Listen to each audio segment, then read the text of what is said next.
All right, so we're going to focus now on the development of the aorta and associated arteries. We'll do veins next lecture. And it would be helpful, I think, to sort of step back for a quick reminder about the early blood vessel development that we talked about back with the development of the heart. And in particular, we'll highlight the dorsal aortae. Those were derived from these paired regions of mesenchyme running parallel to the notochord. Okay, and ultimately they then fuse to form the aorta. And also the aortic arch arteries that develop from the dorsal aorta. Okay, and it's those arteries that we're going to highlight next.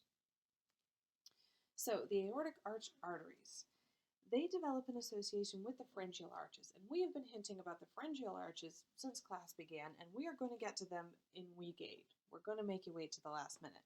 But this chapter actually does a nice job of highlighting some of the interesting evolutionary aspects of the pharyngeal arches, because they're actually related to gill development in fish. So this is a modification of the gill structures to form, humans of course don't need gills, but to form structures in humans that you do need, and primarily the face and the neck.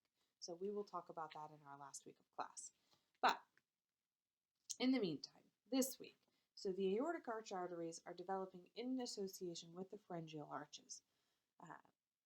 Now, the first pair of aortic arch arteries, because they're paired structures, one on either side, is created by body folding. But the next 3, arches 2 through 4, develop through a combination of vasculogenesis and angiogenesis, like we talked about in the last lecture. In humans, the 5th pharyngeal arch doesn't form, although it does in other species. And the 6th pharyngeal arch, the book sort of talks about it as, we're not really sure whether or not it develops, but also here are some of the structures derived from it. The 6th arch is a little bit of a mystery, or arch artery. But at any rate, you just need to understand it at the level that it's explained in the book for this purpose. When we talk about pharyngeal arches, the arches themselves are a slightly separate issue. Now, the first and second aortic arches regress after they form, and it seems likely that they go on to form some very small arteries in the head, but they don't go on to form any of the other major vessels of the body. And what we're going to do, your book goes through a lot of examples, and as many, I think, as it can, of derivatives of the aortic arch arteries. We're going to focus on a couple of examples, as sort of examples of the type of how this process of development works, but we're not going to go through all of them in lecture. Oh, I'm in my slides again. Okay. All right, so derivatives of the aortic arch arteries. Okay, a couple key ones that are worth knowing. So the first are the 3rd aortic arch arteries. So the third pair, they're paired, so there's 2 of them. They go on to form the carotid arteries, and your book goes into the different kinds of carotid arteries, but basically these are the arteries that supply the head and the neck. Okay? The right dorsal aorta, okay, so before they fuse, and the right 4th aortic arch artery are going to become the right subclavian artery, and that feeds the right upper limb. Okay, so the limb arteries are important when we talk about limb development next week. We'll highlight a little bit of how development of the vasculature of the limb is related to development of the limbs themselves. Now, the left 4th aortic arch artery, so this is interesting, different from what its right-handed counterpart is doing, goes on to form the aorta, the aortic arch, the primary vessel coming up out of the heart, okay, and also part of the descending aorta, okay, so the part that's sort of flowing down into the body from the fused dorsal aorta.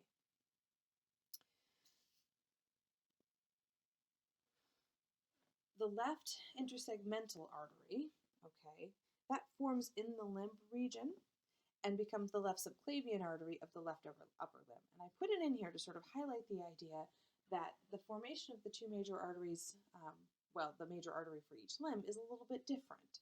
Okay, they're not derived from the same basic structures.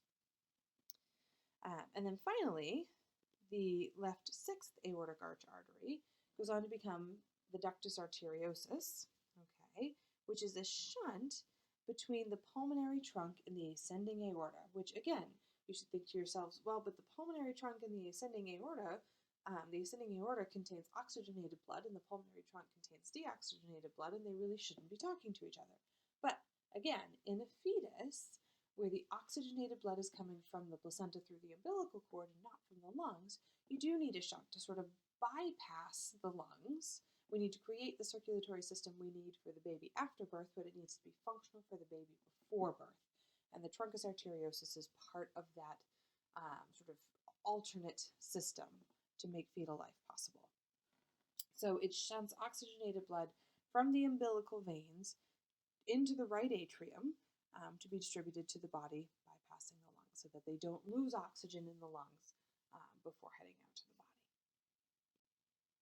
body. Okay, the vitelline system. So this is the vasculature of the yolk sac, and we talked about this in the last lecture. Okay, but remember the yolk sac is going to disappear, but its vessels go on to form structures for the baby.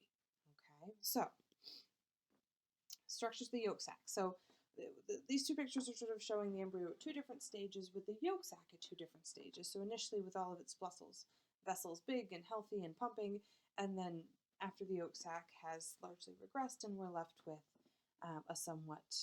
with vessels that are sort of in need of a purpose. So what they do is they go on to supply,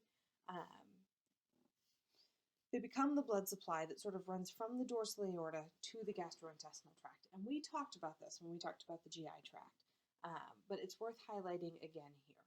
So there are 5 pairs of arteries in the thoracic region, and they're going to supply the thoracic esophagus. But then from there, okay, there are 3 pairs of arteries in the abdominal gut region, and they actually define the gut regions. Their presence helps define the regions of the gut, and that's sort of what we talked about with the circulatory system. Its presence helps define development for other regions of the body. So the celiac artery essentially feeds the foregut, so that's going to be everything from the abdominal esophagus down through the duodenum, okay, so just past the stomach, also the liver, pancreas, gallbladder, and spleen. So a lot of the accessory organs in that region of the stomach. The superior mesenteric artery defines the midgut, which is sort of the duodenum through the transverse colon. And then the inferior mesenteric artery defines the hindgut, which is the transverse colon through the superior rectum. Everything below the superior rectum is is vascularized by a different system. Now again, this is just one example. It's a good one. But the dorsal aorta provides these arteries for lots and lots of the rest of the body. It's not just these regions that I've highlighted in lecture, and again, your book goes into it in a great deal more detail.